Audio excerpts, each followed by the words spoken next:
My name is Sebastian Kienle from Mühlacker, Germany. Actually, I did. 2016.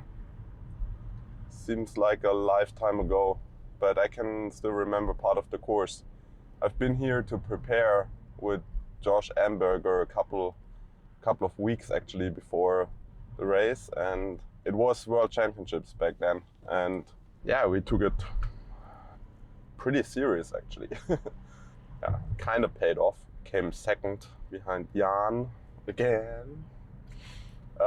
But well, I beat Javi Gomez, which back at that time was definitely something good. Who do you think is going to be the next dominator in the sport? Well, there is already Bloomy. I mean, I still think Jan, with his as an Olympic champion and a Kona champion, is pretty unique, and a 70.3 world champion. It's gonna be very, very tough to top, but yeah, Bloomy already ticked some of the boxes with Olympic champion and Ironman world champion this year. So let's see Kona, and he still needs to get a 70.3 world title, but for sure he's capable of doing it. That's not a question. So he can definitely be the one. Yeah, so the swim course, probably one of the nicest swim course on the circuit. Crystal clear water, maybe a wetsuit, probably a wetsuit swim on Sunday. And then the bike course is, I mean, it's really, I would say, two sections. The section before the hill and the section after the hill, and then the hill. The section to the hill is like really, really fast. The section after the hill is actually the section where you really make the time. I think you're able to hold the power after the hill on the flatter parts. That's really where it matters and where you can make a decision. And then yeah, the run course is great because of spectators and also that's around the lake. I definitely like that. Yeah.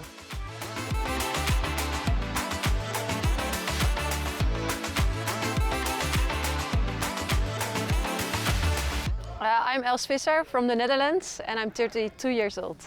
I always finish second. So I don't know why, but I'm waiting for the win. There's a strong field, so it's going to be a tough battle. But mainly, yeah, I'm going for a good performance myself, and then we see like what the result will be. Well, I think I still feel sometimes inexperienced in the sport because I did my first triathlon when I was 27 years old. So for me, it's still like every race I do, it's an experience and yeah, to improve and to develop myself as an athlete. So instead of maybe picking a few races, I think yeah, every race I do, I get stronger out of it, and it's a good way for me to build fitness. Yeah, I raced here in 2019, so I kind of know a bit what to expect, but we have still one day tomorrow, so yeah, then I have a bit of time to explore the course. Yeah, so I did a PhD in cancer surgery. Yeah, I studied medicine, and yeah, the surgery had my special interest, so I did a PhD in Utrecht, also the place where I studied. Well, it's like both really challenging. To me, like an Ironman, yeah, it's definitely harder because you go like so deep, and there are always like a lot of unexpected moments. And in the end, with the PhD, you just sit behind your computer, you know, behind the desk, and yeah, that's definitely easier. I think the Austrians are very involved in the triathlon, especially here in this area. So I expect a lot of very enthusiastic people with maybe some cowbells and yeah, all like happy people cheering for us.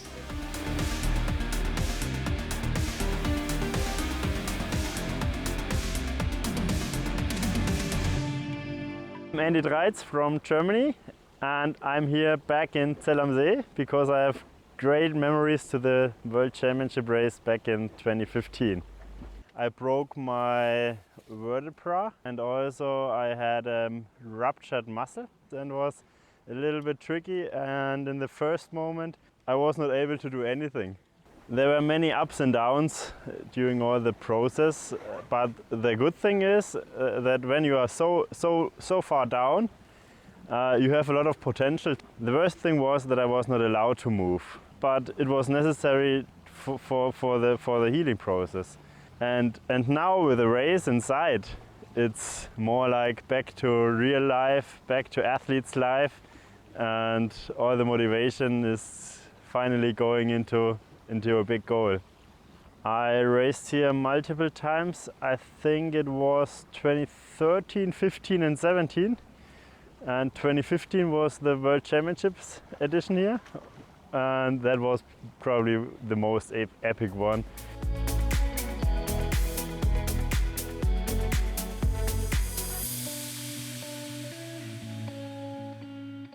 Hi, my name is Emma Pallant-Browne and I'm from Great Britain, but now live in South Africa. And I'm here in the beautiful Zell to race the Austria 70.3. So I was racing last weekend, just down the road, and when I saw it's quite a long way to go South Africa, pretty much to anywhere. So I like to do back-to-back weekends, and yeah, I was racing down in Samarin.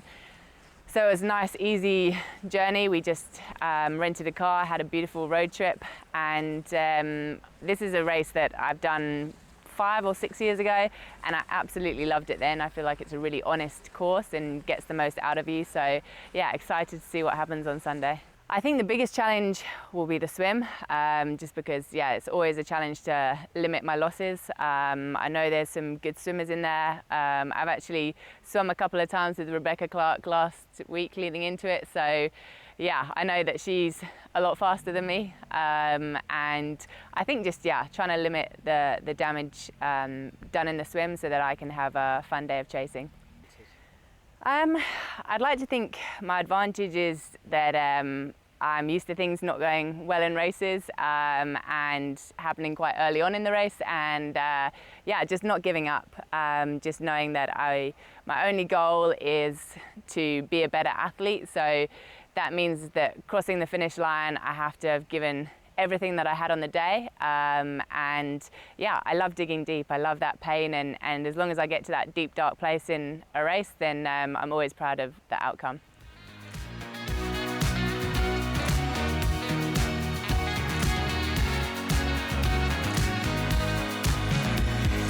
My name is Simone Kumova. I'm from Austria. I'm living in Villach, so it's about 2 hours from here, and I'm really looking forward to race on Sunday at beautiful 70.3 Zell.